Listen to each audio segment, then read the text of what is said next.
तो ए gas cylinder हिताधिकारी मानक आसला बहुत ही बड़ खबर। जदि आपड़ जाना ताल जानी कि यही अक्टोबर मास 1 तारिख रु आपणकर गैस सिलिंडर दर वृद्धि हो जाऊँगी।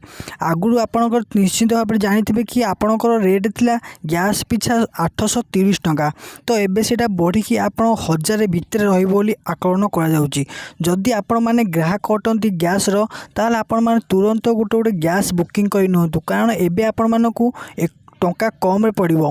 अक्टोबर मास पूर्व जदि आप गैस किणुंट ताल आपको बहुत कम मिल, जदि अक्टोबर मास पर किणुंट ताल आपण मानक बहुत टंका दे गैस सिलिंडर किणवा पड़ो।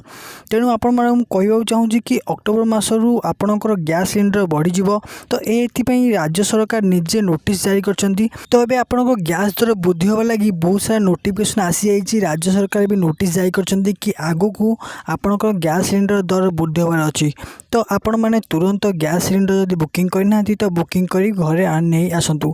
तो चलतु आज भिडियोटी आपण केमिति लगे आम कमेंट सेक्शन में निहत जनइबे।